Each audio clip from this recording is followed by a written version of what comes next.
salt and sugar, and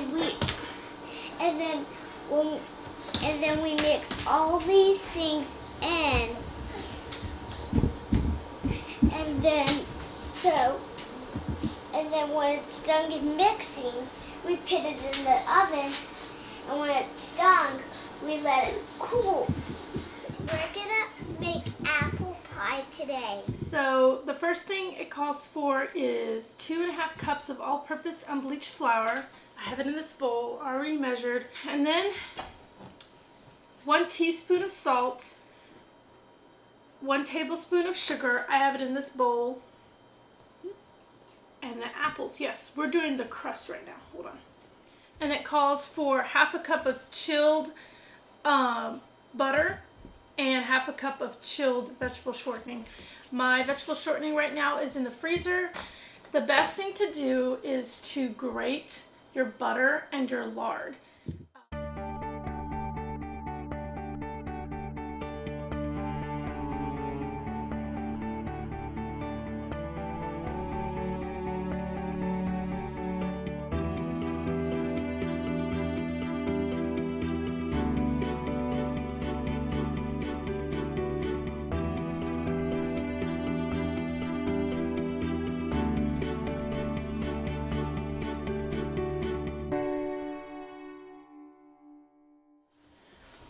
So one of the important things about pie crust making is cold. Everything needs to be cold. So the butter needs to be cold, the lard needs to be cold, the ice water needs to be cold, the dough itself needs to be cold. So this is what I get. This is lard. I get it from Walmart, put it in a bowl, put it in the freezer for a little bit. It gets it pretty cold, kind of frozen. So that way I can grate it. It's just easier. When it comes out, it's really soft. A little bit like, softened butter.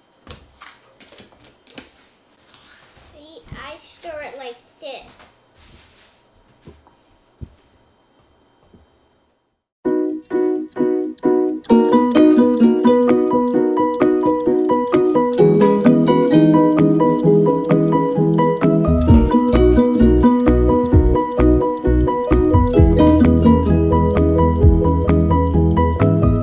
Okay, so this is the consistency that you want it to be. You want it to be kind of like sand.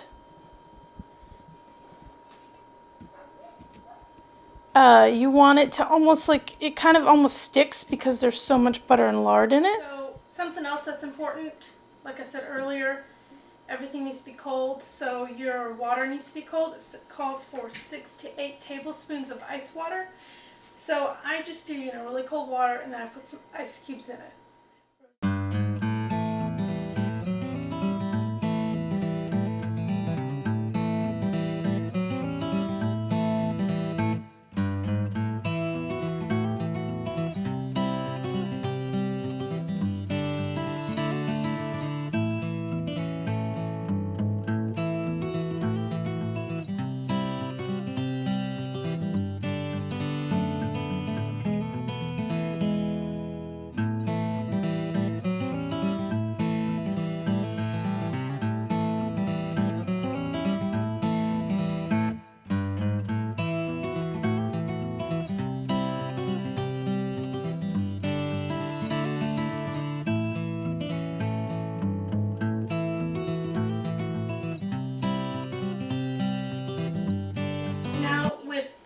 Pie crust, you do not want to deal with it too much, just enough to make A lot of pie crust. 2 balls, because you're going to need to divide it. So you need to deal with it just enough to divide it. So, one for the top, one for the bottom. I usually try to do the top a little bit more, actually, because there's more detail usually at the top. If you want to do any sort of fancy lattice work or any kind of fancy rope work, you're going to need more pie crust for that. Something I've learned is to flatten, yes, the next one you can, is to flatten the discs, or flatten the balls down to like discs, because when you decide to make the crust, it's a lot easier and it doesn't crack nearly as much.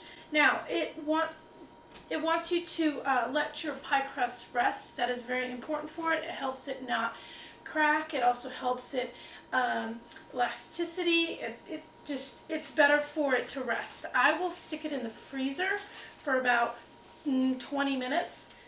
Just kind of want it A little bit. pretty even. There. All right, can you fold it? Yep. All right, so now we have bottom and top and all ready to go in the freezer. Right? So one of my secrets to my apple pie is to mix your apples. I do not just use all Granny Smith or just all sweet apple. What I do is I use 2 of these Granny Smiths and then several 5 to 6 Fuji apples. My husband likes Fuji apples. I like Pink Lady, but Fuji apples do taste really good in an apple pie. So how many are we going to use, Rosie? 1, 2, 3, 4, 5, 6, 7, 8, 9. 9. 8, actually. So 8. we're going to use 8. Yep, that's right. 8. 5. Yes. So we're going to use 8 Fuji and 2 Granny Smith apples.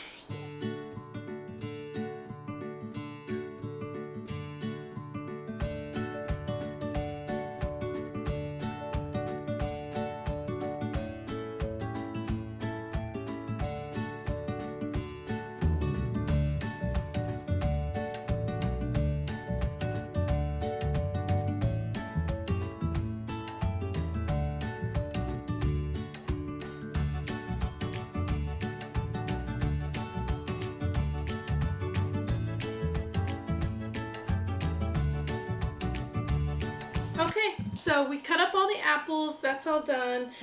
We did a lot of apples. We like to have a very full apple pie, so we put a lot of apples in this, don't we? Okay, so what do we have here, Rosie? What is this? Brown sugar and apples and Apple pie spice. apple pie spice. Okay, so one of my other secrets is brown sugar. It is not in the recipe, but I have learned that the molasses just caramelizes the apples a little bit. It tastes really, really good. Good job. Sugar.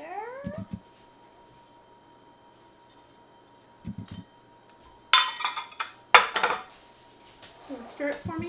Yeah. Something else they call for is cinnamon, nutmeg, all the spices. Now, I don't do that because I have an apple pie spice seasoning that I get from Shipshawana in Indiana. I may use all of it. Smell good. So good. Alright, stir it around. It does call for some milk. A lot of times I just omit that and don't worry about that part. It doesn't really need it. I don't know if the recipe calls for flour or not. I do add a little bit of flour just to thicken it up a little bit because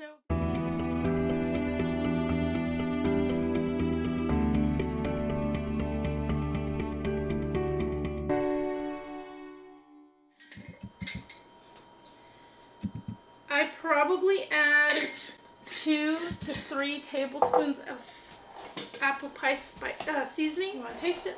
Yep. Just to check to make sure it's enough seasoning. It's enough seasoning. Enough seasoning? Good. Yay! Alright, in the fridge it goes. Alright, so I'm going to turn on the oven at 400 degrees and let it preheat, and then by the time it's preheated, the pie crust will be ready to come out of the freezer, and we will start working on that. Sound good? Alright.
this in the oven, I will pre-cook it for about 8 minutes.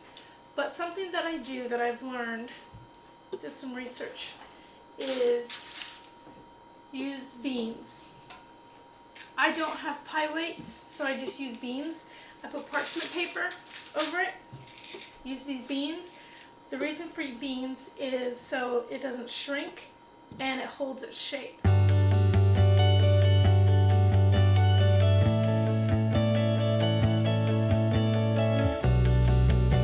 Okay, so this is what it looks like.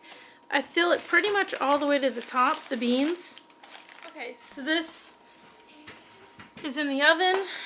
It will be in here for about 10 minutes. It will pre-bake the crust, and so you don't get that soggy crust that, you know, sometimes you get.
So, the pie is out now.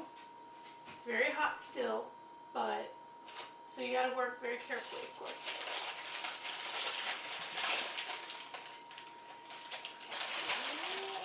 So it's a little bit cooked, partly cooked. It just won't get soggy, that's all. I don't like a soggy bottom. That's another reason why I do a pretty thick bottom. It smells like biscuits. Smells like biscuits, does it? Yeah, it does.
So I typically put the pie in the oven for about 10 minutes uncovered, and then once it's kind of toasted, then I put tin foil over it, and then I cook it for the remaining time with the tin foil over it. Okay, so the pie now has tin foil on it. It helps so it doesn't burn. Yes, there's bread in here too. So anyway, I stick it in for about 35 minutes. Yep. Okay, so the pie is done. I did burn that side accidentally. I think the tin foil must have touched the side of it, but it is all done.